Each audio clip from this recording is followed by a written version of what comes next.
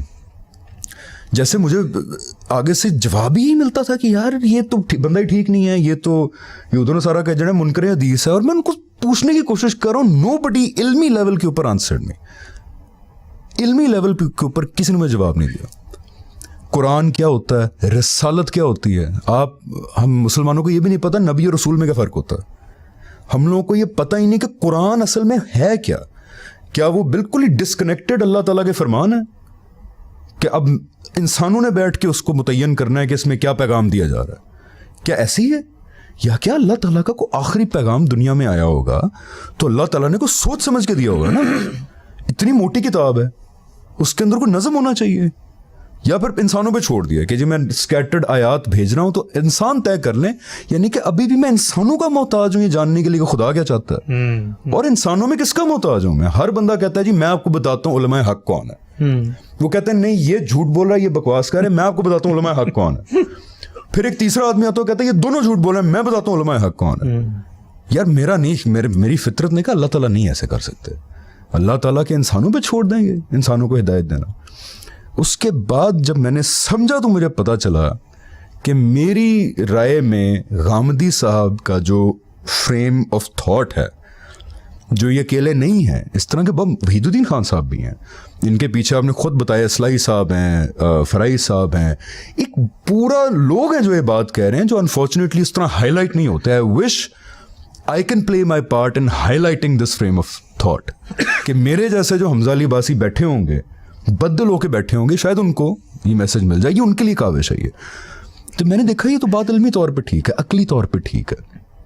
تو اس کے بعد پھر میں نے یہ پرواہ نہیں کی کہ میجورٹی کیا کہہ رہی ہے, کیونکہ یہ کوئی کرائٹیریا واقعی نہیں ہوتا کہ جی زیادہ لوگ کیا کہہ رہے ہیں, بیکاز زیادہ لوگ تو ٹائم پہ یہ بھی سوچتے تھے کہ دنیا فلیٹ ہے, تو دنیا فلیٹ ہو تو نہیں گئی تھی نا. تو اس طرح پھر مجھے آہستہ آہستہ جوابات یہاں سے کلیئر ملے, پتہ لگا کہ یہ واقعی قرآن کی بات ہے, یہ واقعی آپ صلی اللہ علیہ وسلم کی بات ہے جو یہ آ رہی ہے, اور باقی چیزیں جو ہیں ان کے تھوڑا سا ہمیں اصلاحی رویہ اگر اختیار کریں تو اتنی ایلین باتیں لگیں گی نہیں آپ کو. یہ میں ایک جملہ کہتا ہوں پھر اس کے بعد آپ خاتمہ کر دیں اس کا.